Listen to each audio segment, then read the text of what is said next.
กับสบายดีแล้วก็สวัสดีFCทั้งฝั่งไทยแล้วก็ฝั่งลาวเนาะค่ะเนาะมื้อนี้แอดมินสิพาไปเบิ่งคนลาวอพยพเนาะหนีออกจากประเทศลาวตั้งแต่อายุ6ขวบอยู่ออสเตรเลียไปเป็นใหญ่เป็นโตสุดท้ายได้ตำแหน่งเป็นกระทรวงรัฐมนตรีเนาะอยู่ประเทศออสเตรเลียนะถ้าเทียบกับสปปลาวเนี่ยคนทั่วไปสิเขามานั่งในกระทรวงนี่ยากต้องมีสายเลือดการนำต้องมีสายเลือดนักปฏิวัติเนาะล่าสุดนี่เป็นห้องประธานประเทศจักมีคุณงามความดีหยังก็มีจังมีความหูหลายปานใดก็บ่ฮู้เนาะเอาแต่ลูกแต่หลานของตัวเองเนาะเอาแต่ญาติพี่น้องเนาะเอาแต่ลูกไผลูกเคยมายัดใส่กระทรวงต่างๆเอิ้นว่าคะแนนต่างๆเนี่ยบ่มีหรอกคนทั่วไปคนลาวทั่วไปเนี่ยสิมีโอกาสได้ไปนั่งในระดับนั้นคันบ่แม่นลูกหลานสายเลือดการนำหรือญาติพี่น้องหรือเครือญาติหยังก็แล้วแต่คันมาย้อนเบิ่งเนาะตามคำขวัญเนี่ยของประเทศลาวเนี่ยมันย้อนแย้งหลายพี่น้องซึ่งแตกต่างจากประชาธิปไตยเนาะประเทศที่เป็นประชาธิปไตยอย่างแท้จริงบ่เป็นประชาธิปไตยแบบขี่ตัวหลอกลวง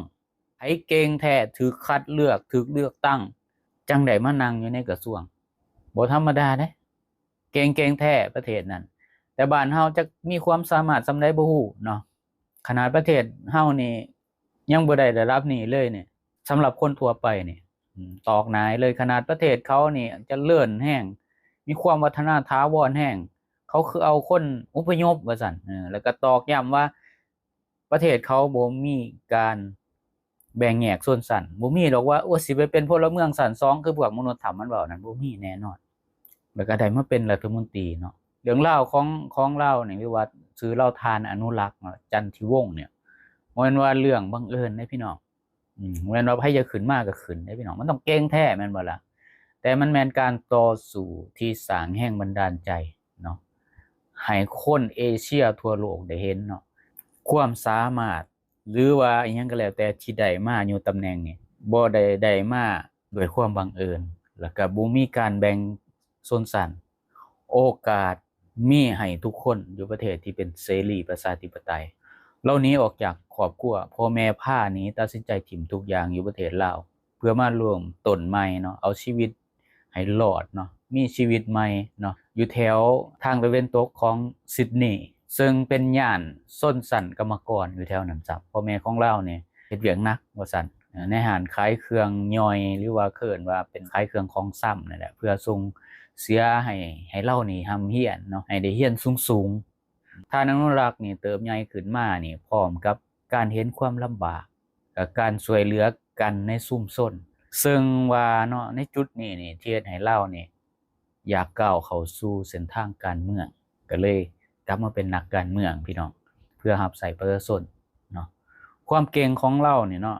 บ่แม่นว่าเป็นเรื่องธรรมดาพี่น้องท่านอนุรักษ์นี่มุ่งมั่นเนาะด้านการศึกษาจนจบปริญญาตรีพี่น้องด้านเศรษฐศาสตร์จากมหาวิทยาลัยเนาะในซิดนีย์นั่นแหละแล้วก็ไปคั่วปริญญาโทเนาะจากสถาบันระดับโลกอย่างเช่นว่า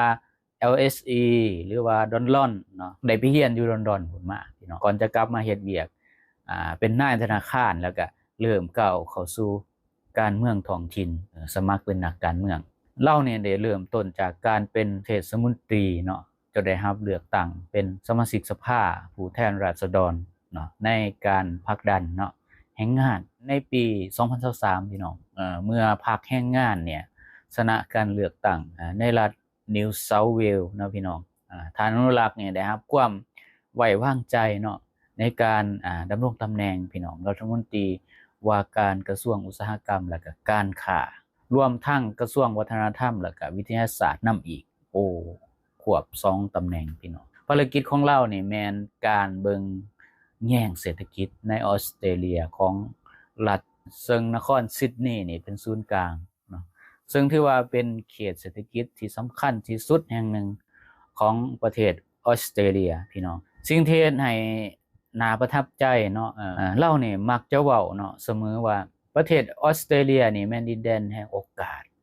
าสทุกๆคนทุกๆเชื้อชาติที่ย้ายไปอยู่หั่นบ่ว่าท่านสิมาจากไสหรือว่ามีต้นกำเนิดมาแนวใดเนาะถ้าท่านมีความมุ่งมั่นพี่น้องแล้วก็เฮ็ดเวียกหนักเนาะให้สังคมเนี่ยเห็นเนาะแล้วก็เขาเจ้าก็ พร้อมจะเปิดรับการขึ้นสู่ตำแหน่งบ่คือบ้านเฮาแล้วจักวันดีคืนดีพี่น้องจักโผล่มาแต่ไสมาอยู่ในตำแหน่งนั้นตำแหน่งนี้จักได้มีอิหยังดีเด่นจักมีผลงานอิหยังก็บ่ฮู้เนาะแต่แม่นประเทศลาวเฮานะเพราะฉะนั้นแล้วนี่จึงบ่แม่นความสำเร็จส่วนตัวเนาะแต่เป็นสัญลักษณ์เนาะความภาคภูมิใจของตัวเราเองนั่นล่ะพี่น้องแล้วก็เฮ็ดให้คนเอเชียทุกคนนี่ได้พิสูจน์ให้เห็นว่าคนเอเชียทุกคนเนี่ยนะที่ไปเป็นผู้นำในระดับสากลเนี่ยเรื่องราวของทานอนุรักษ์ทานนี่นะสิ่งที่น่าสนใจที่สุดนี่ในเรื่องนี้เนี่ยก็คือการเปรียบเทียบระหว่างประเทศที่พัฒนาแล้วก็กับประเทศที่ยังหลาหลังพี่น้องอย่างเช่นประเทศลาวต้องลีนเส้นลีนซ้ายในประเทศที่มีความเป็นประชาธิปไตยสูงเนาะอย่างประเทศออสเตรเลียเนี่ยการที่จะก้าวขึ้นมาเป็นรัฐมนตรีได้เนี่ยมันบ่ได้ขึ้นกับว่าท่านต้องแม่นลูกหลานผู้ใดหรือว่ามีเส้นมีสายมาจากไสแต่มันขึ้นกับความรู้ความสามารถล้วนๆเนาะคนส่วนหลายเลือกมาโดยกงในระบบที่โปร่งใสพร้อมเขาก็เปิดโอกาสให้คนทุกสัญชาติเลยบ่ว่าสิเป็นคนอพยพแล้วก็ที่มาเป็นพลเมืองของเขาเนี่ยมาแบบโตเป่าก็ยาเนาะก็สิสามารถเนาะได้รับโอกาสแล้วก็ใช้ความรู้ที่เรียนมานี่แล้วก็ผลงานที่เฮ็ดเวียกมาอย่างจริงจังเนี่ยเพื่อพิสูจน์ตัวเองเนาะจนได้รับความไว้วางใจจากประชาชนนี่คือระบบที่บ่มีการสืบทอดอำนาจแบบสปป.ลาวภายใต้ตระกูลนั้นตระกูลนี้บ่มีพี่น้องเขาความสามารถล้วนๆหรือว่าการแบ่งปันผลประโยชน์อิหยังก็แล้วแต่ที่สิแบบให้เจ้าไปนั่งกระทรวงนั้นกระทรวงนี้เพื่อควบคุมเนาะผลประโยชน์ในกระทรวงนั้นเอาลูกของข่อยเอาลูกของเจ้าแบ่งกันเนาะบ่มีพี่น้องซึ่งมันแตกต่างกันอย่างชัดเจนกับประเทศสปป.ลาวมันบ่เจริญมันก็บ่แปลกดอกประเทศลาวนะเพราะว่าสภาพการเมืองในบางประเทศในหลายประเทศในเอเชียเนาะโดยเฉพาะเนี่ยในสปป.ลาวนี่คักกว่าหมู่เนาะที่พวกเฮานี่สิได้เห็นว่าการดำรงตำแหน่งเนาะระดับสูงๆนี่ส่วนหลายแม่นการแบ่งปันอำนาจกันแล้วก็หลายๆเทื่อเนี่ยที่รัฐมนตรีหรือว่าผู้บริหารประเทศขาดความรู้เนาะความสามารถเนาะที่แท้จริงเนี่ยในการบริหารเศรษฐกิจนี่แล้วก็สังคมแต่ได้ตำแหน่งมาแบบอิหยังงงๆประชาชนก็งงตามพี่น้องอยู่ซื่อก็ได้ตำแหน่งมาจักแม่นไผจักมีอิหยังดีแน่ก็บ่ฮู้เนาะเพราะว่าระบบอุปถัมภ์เนาะบ้านเฮาผลที่ตามมาก็คือหยังประเทศนี่ยังตกอยู่ในสถานภาพที่หล้าหลังเศรษฐกิจหยุดชะงักเพราะว่ามีประโยชน์แล้วมันก็โกงแล้วก็มันก็ตรวจสอบบ่ได้พี่น้องมันกล้าตรวจสอบบ่เพราะว่าแบ่งปันกันแล้วเจ้ากวดข่อยเจ้าลองเฮ็ดเบิ่งข่อยก็เฮ็ดเจ้าคือกันเนาะประชาชนนี่ก็ขาดโอกาสเนาะหลายเรื่องเฮ็ดให้เรียนจบแล้วบ่มีเวียกเฮ็ดงานทำถ้าเปรียบเทียบกับท่านอนุรักษ์จันทีวงศ์คนนี้เนาะสิเป็นเนาะแหวนแย่งหรือว่ากระจกเงาส่องเนาะที่แสดงให้เห็นว่า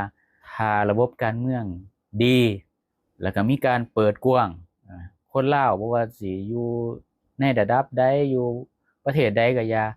ได้รับความรู้ความสามารถเท่าเทียมกับประเทศอื่นๆระดับการศึกษาหรือว่าระดับการสืบทอดอำนาจการเข้าสู่ตำแหน่งอิหยังก็แล้วแต่มันโดยรวมเบิดมันบ่งบอกได้เลยว่าคนลาวบ่ว่าสิอยู่ประเทศใดถ้าอยู่ประเทศที่มีโอกาสก็เก่งได้คือกันก็ได้รับการยอมรับได้เช่นเดียวกันถ้าเทียบกับประเทศลาวยังอีกไกลโอเคสำหรับมื้อนี้ขอขอบขอบใจขอบบุญขอบคุณสำหรับ FC ทุกท่านที่ให้เกียรติเข้ามาติดตามรับฟังรับชมหรือกดไลค์กด Subscribe เพื่อสิบ่พลาดคลิปต่อไป EP ต่อไปสำหรับมื้อนี้ขอกล่าวคำว่าสวัสดีครับสบายดีบาย